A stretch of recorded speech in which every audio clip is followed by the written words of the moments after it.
So here's what we're doing. We are in middle of a series called Toxic. And if you haven't been here over the last few weeks, or if you're new to our church, what we've been doing is we've been talking about like toxic behaviors or toxic mindsets or things that like cause us behavioral issues and actually like long-term issues in our life. They kind of sit subtly in the background like an operating system. So I'm gonna tell you what we're gonna do today. It's gonna be a little bit different than what we typically do. But what we're gonna do today is we're gonna be looking at one passage in the Old Testament that actually is one of the most powerful, beautiful passages. It's about a guy that most of us have heard about. And then on the other side of it, it's about a person that you probably have not heard about.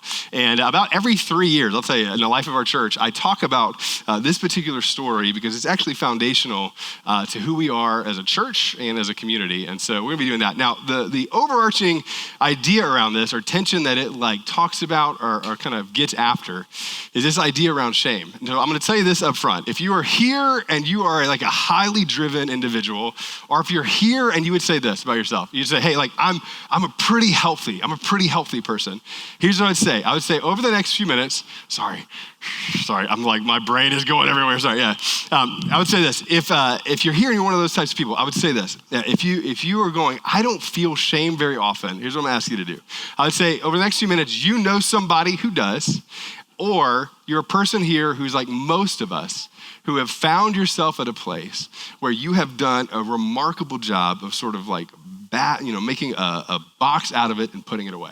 And I would say most of us in the room, the highly successful, or if you go, I don't even know if I'm highly successful, but I feel like I'm projecting some version of like emotional health. Most of us have done a great job of packing that away. And so what we're gonna do for the next few minutes is we're gonna pack that. So I would say over the next few minutes, if you're going, hey, I don't know that I feel a ton of shame, that's okay. Think about it from the person that you do know who does, but I would say there's probably something that most of us are gonna be feeling around that. Now, I would say too, the context of this passage is interesting because this passage in particular focuses on pretty much like Game of Thrones-esque kind of stuff, right? So the Game of Thrones-esque kind of stuff, if you've ever seen it, is essentially around power and succession, all of these sorts of things. And this passage in the Bible follows a guy named David, and it's that David with a like little slingshot, big old giant that falls down. That guy comes into power. And as he comes into power in the ancient Near East, the way that this would have worked typically is that the person who comes into power then goes and finds the rest of the family members of the person that they're following and essentially ends their lives. Like goes and eliminates as much as you can. It is a version of power protecting itself so that you can continue on and maintain power, right? So this like dynastic sort of succession takes place most often in the ancient world. But what happens is that the person coming into power, who is David, decides to do something that is slightly unheard of in the time that it goes on. So I'm gonna give you a little bit of a history lesson, then we're gonna jump into it. There's sort of three main characters involved in this. The first one is this guy named Saul. If you're unfamiliar with the Old Testament, Saul is fascinating. Saul is a guy who becomes Israel's first king. He comes into power. He does all of the good things and then all of the bad things and essentially loses favor with God. This is essentially the way it talks about. He sort of, his life ends in this sort of tragic way. And then he's got his son. His son's name is Jonathan. Now, Jonathan is fascinating because Jonathan becomes this guy David's best friend. So they become very close to one another. And when they become close, Jonathan's life ends right around the same time that Saul's life does. But when it ends, right, David had made sort of a promise or a covenant to this family about what would happen next. And then there's a guy, and this is the guy that most people have never heard of, most people have not talked about. This is a fascinating sort of thing, and is one that's super passionate, at least for us. The guy's name is Mephibosheth. Right, I want us to try to say this because it's always fun when we say it collectively. Can we do this? All right, on three, let's say it together. 1, 2, 3. You feel like you kind of cussed a little bit. You know what I mean? Like, did I get that out right? Like, it's kind of fun. Yeah, Mephibosheth is interesting, right? Because Mephibosheth is actually the grandson of Saul. And what would have typically happened in these moments is you would have gone through and ensured that your power was protected by eliminating the other people, right?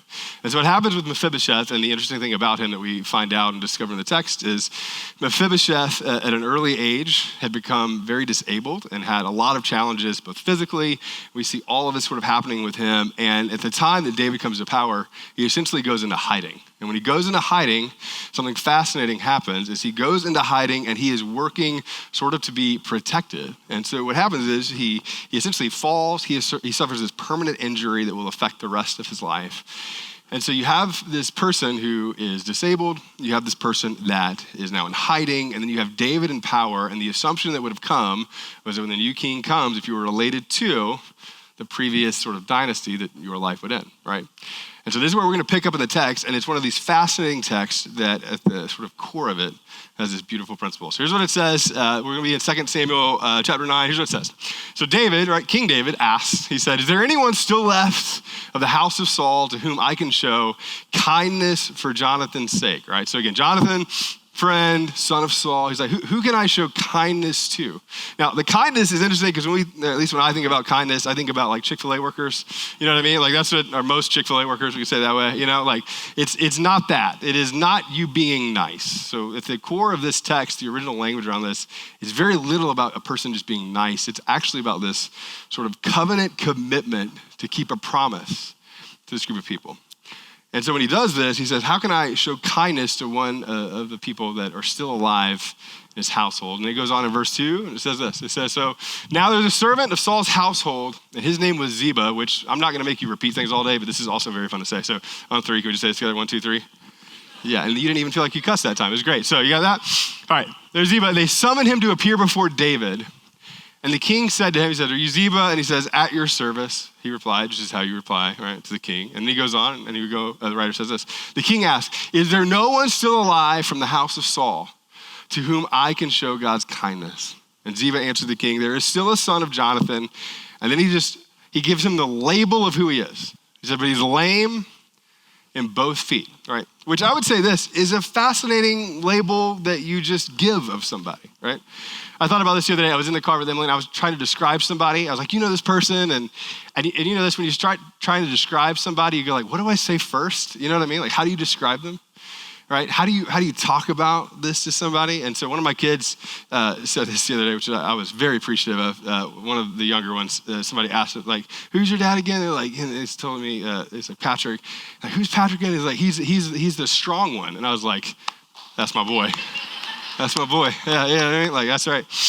There's a piece of this where you go like, there's an immediate label that you have of people, like when you're talking to somebody in private, you know? Like if the person doesn't know it, there's a way that you talk about somebody quickly, you know? And then when it comes to like political correctness, all these sorts of things, and you like filter it, you ever done this? Like, can I say that? I don't know if I can say it. And you're trying to figure out how to say it well. And I love that in the text, we just get a very clear picture of the view of the identity of him. There's not a lot around it. It's like, if you want to know who he is, here's the first thing we think about, and that's the fact that he's disabled.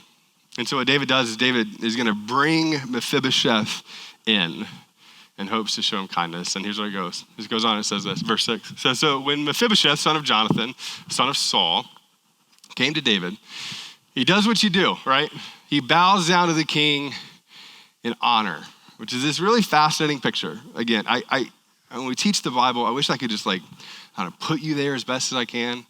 But if you can imagine, there's a person who would have been, very afraid for their life that gets brought to wherever, King David is. And he gets to show up, and there's likely multiple people in the room. And the assumption is that he's coming and his life will likely end. And he's brought to David, and he bows to David. And what David simply says next is like, Mephibosheth, and he calls him by name. He said, Mephibosheth. And then Mephibosheth said what Ziba said. He's like, yeah, your service, which is what you say to somebody who you feel like, hey, this might not go well, And the rest of the text is so fascinating because what David says next is the one phrase that means nothing if you don't have context or clarity for what the person is doing, saying it. He goes on, he says this. He's like, look, don't be afraid, David said to him. For I will surely show you kindness for the sake of your father Jonathan. And I will restore to you all the land that belonged to your grandfather Saul. Right? So as best you can, think about this. He shows up and David's first response to him is, I'm about to show you kindness and restore to you all that has been lost already. And so you have him here and he goes, and then on top of that, he goes on and he says this. He says, and you will always eat at my table. Now, this is fascinating for me in that I would say, I don't know very many people that I would invite over to always eat at my table at all. Do you know what I'm saying? Kids included. I would say like, there's a little bit of this where I go like, this is a fascinating and beautiful picture that speaks to not just the view of Mephibosheth in the moment. It actually speaks to who he's about to become. In view of all of the people that would have been involved in this, in view of all of the people that would have been around, in view of all of the people that would have heard this interaction, what we find is that Mephibosheth is getting a brand new sort of identity, way of being seen in the world. And it's because of his proximity to King David, right? If you don't notice that proximity to the king ends up establishing this status in the kingdom. Let's go to the next one, right? Proximity to the king ends up establishing this like status that he has in the kingdom. Now, the next verse is one of the most fascinating verses, I think, in all of the Bible. In fact, the nuance around it is so beautiful and so difficult to actually read out loud because of everything that comes with it. What Mephibosheth responds with in this moment is this. It says he bows down and he says, "What is your servant that you should notice a dead dog like me?" Now, I'm going to pause just for a second and say this. Some of you who are like not super emotional in the room, you would see this moment and it would feel a little bit like a Nicholas Sparks sort of thing and you immediately check out, which I get. That's typically me. But I say, just for a second, I want you to like pull back in and say like practically what's happening is a revelation of shame that is so deep that it's made its way fully into the identity of this person. That when shame gets revealed in people, right? You see like the fullness of all the roots go throughout the person, right? In fact, what's interesting in the original language in the text, it's not just dog and it's not just dead, right? It is this sort of double negative imperative around who he is and how he sees himself. I put in mind to say this, the shame ultimately is a form of your identity being like deformed.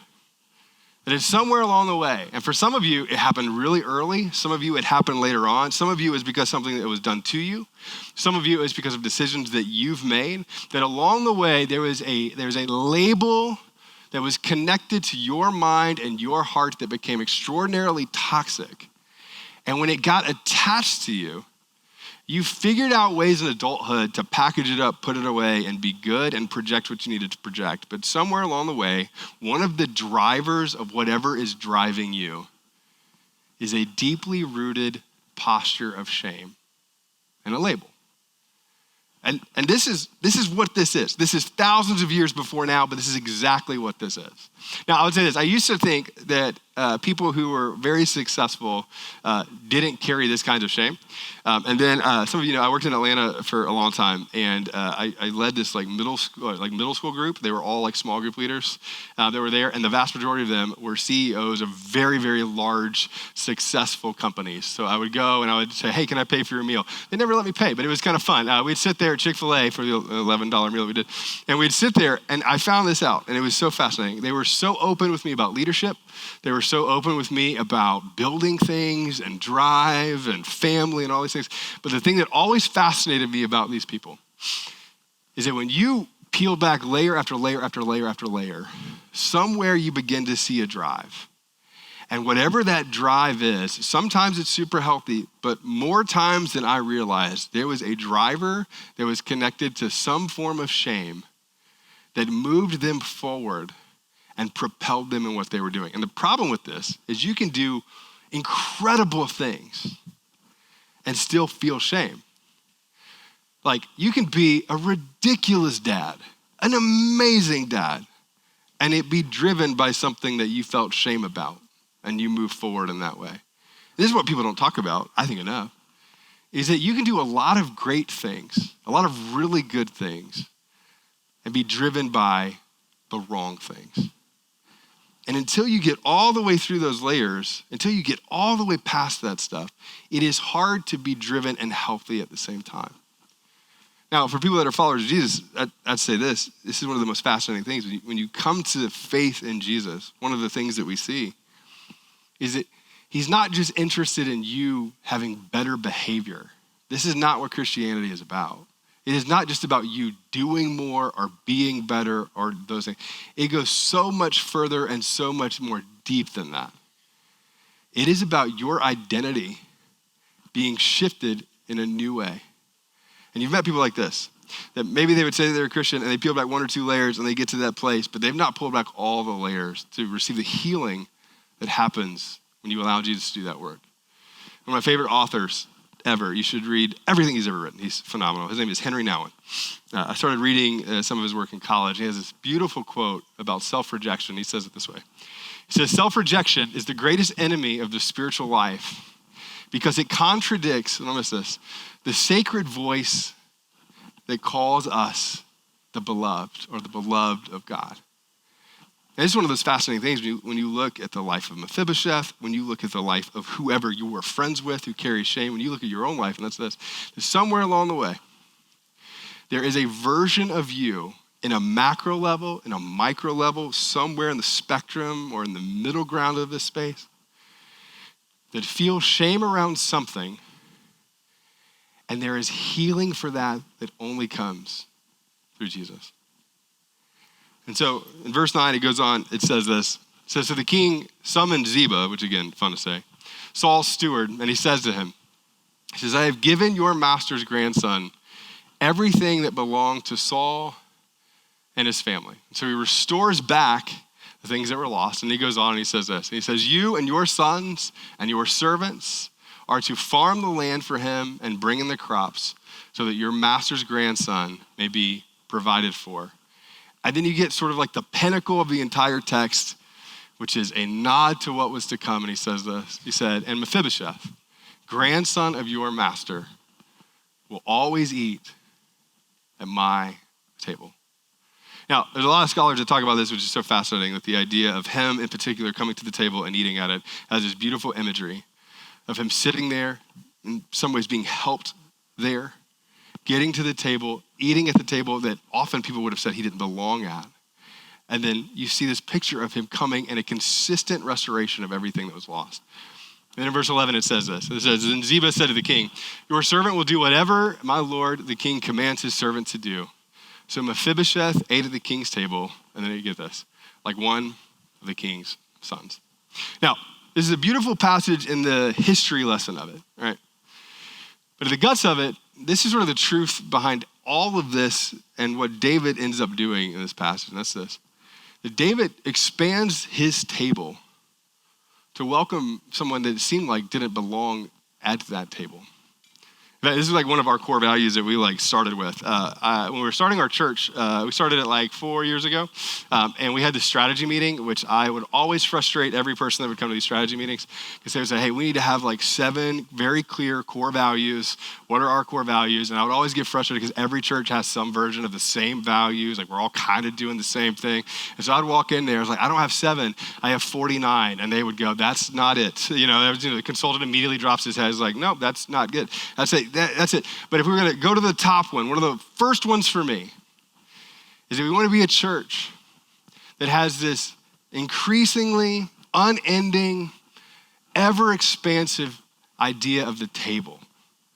That wherever you are on the spectrum of faith, whatever your life has brought you to understand or to see about God, that you are welcome to the table to explore what faith means for you.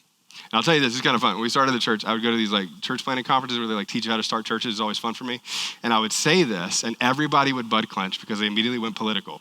And finally somebody asked me, it took me a while. This is kind of fun for me. Somebody finally asked me at one of these conferences, like, hey, are you saying for real that you're going to have blue and red in the same small group, but on the extremities of it? I was like, yes, wouldn't that be so fun to watch? And they're like, no, that would not be fun. That's not it. That's not what we're looking for. I'm like, it's so fascinating. No, it is.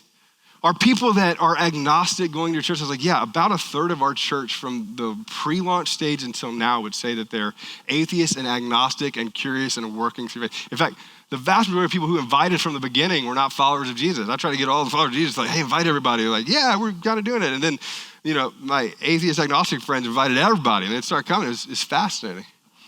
And there'd be people that go hey, we're trying to explore this. And I was like, this is the image of that. Can you create a table that just continues to expand where people who are processing the person of Jesus could come and experience the person of Jesus? And here's what we found along the way. This is the most fascinating thing. And we peeled back layers from people who have been Christians for 35 years, or people who were starkly against it but curious about the whole thing. What we found is this, that when you peeled back the layers, the constant thread for most people to some degree was some form of shame that drove everything in the background of the operating system to some degree. So here's what I'd say, and we're not gonna go like 45 more minutes on this, but I would say this. If I could convince you of two things, I would convince everybody at our church to do two things specifically on a consistent basis. And we're gonna pick up from here next week, but the two things are this. That some of you experience shame and you don't acknowledge it, and you packaged it up and you bottled it up, and your life has taught you that it matters, but it doesn't matter enough for you to deal with. And I would say, if that's you and you know that it's you, you just want to say it out loud, then I want you to lean into that. And then simultaneously, and usually this is the same person, right? Most of us do this. And simultaneously, most of us have a people group, a group of people that we're connected with, that we would not say it out loud, but we've distanced ourselves from because they're not like us. And you don't say that out loud, but it's true, right? Like it's kind of fascinating. Can we say this? I'll make everybody a little bit clenchy. This will be fun. When I moved here, we did all these demographic studies on the area.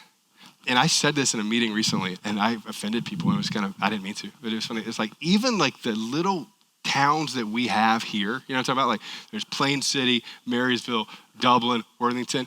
Like we did the demographic studies on the traffic patterns.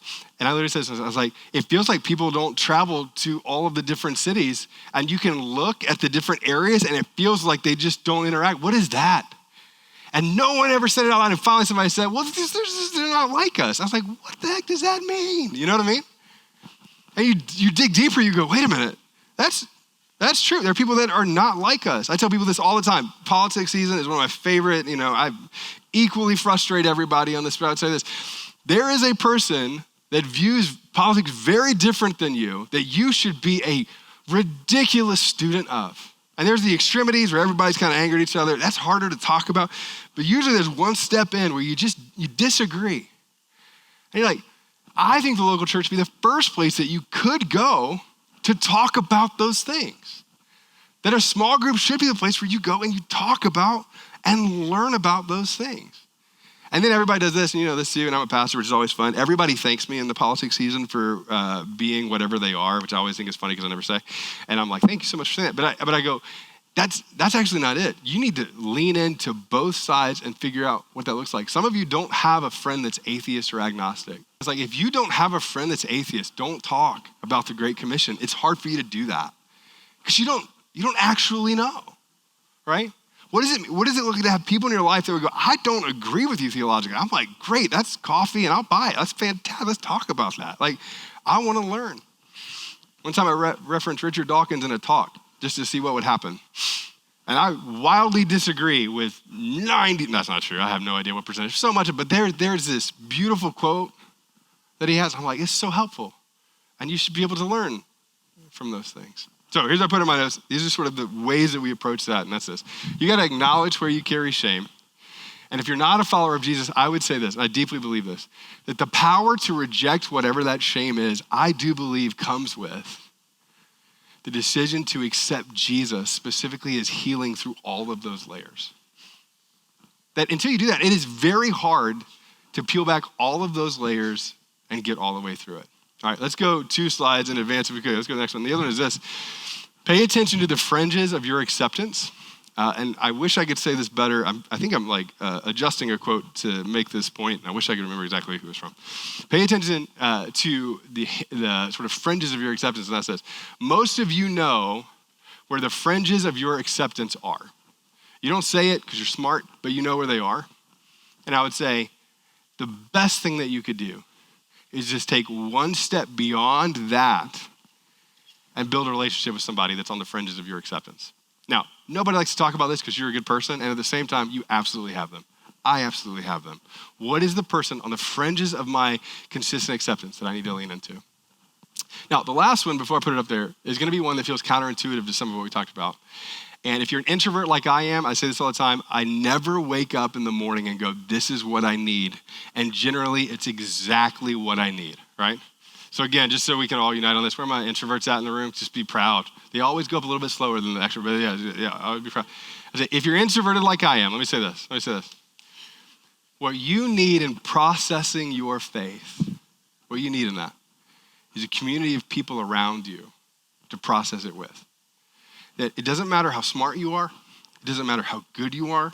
It doesn't matter how successful you are. It doesn't matter how much Greek you know or how much Karl Barth you can spit out, like all these kinds of things. What matters is, do you have a group of people around you that you're processing this with? So I put in my notes, I said this, that you got to intentionally choose a place where you can accept belonging, care, and some form of accountability, right? And here's why this matters so much.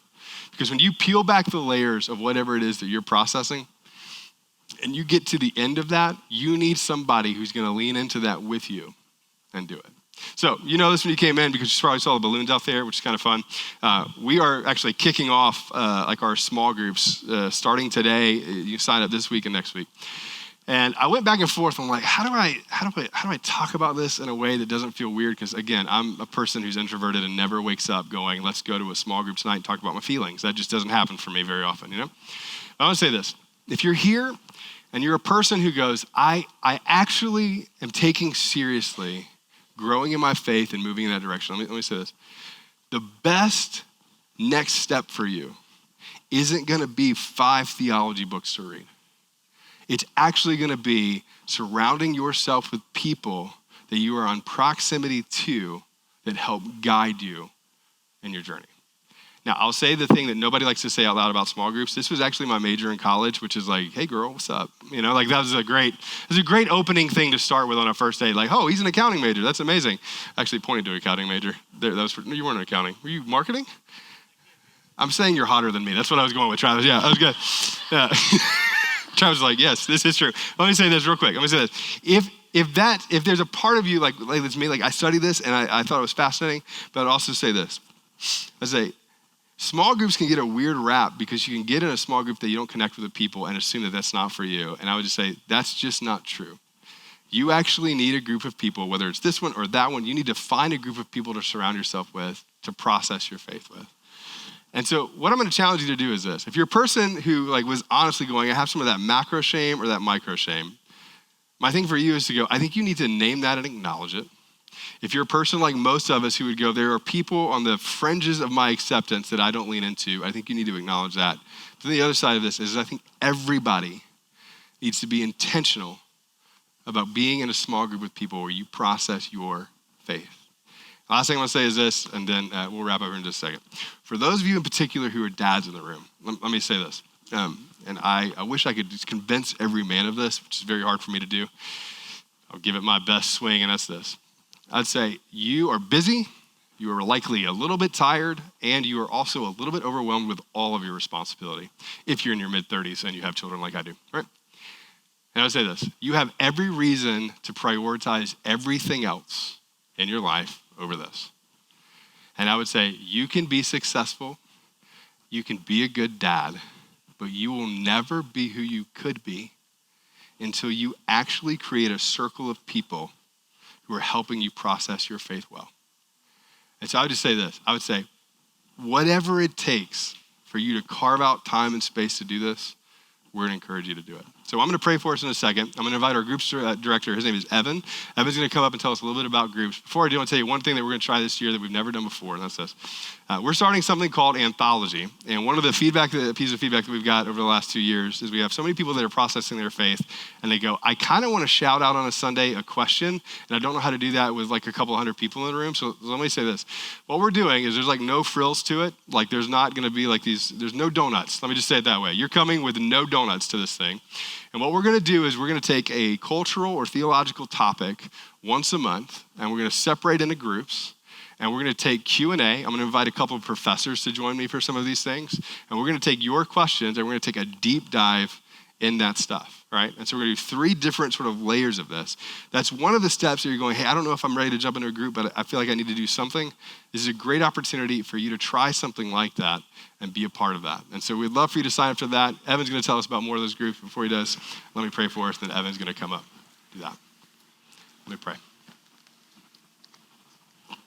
Father, we thank you so much for this truth that was a couple of thousand years old for us to interact with. And God, we thank you that when it comes to shame, God, you haven't left us where we are, that you've given us the capacity to lean in. And you've given us the capacity to discover what it means to follow you and have freedom.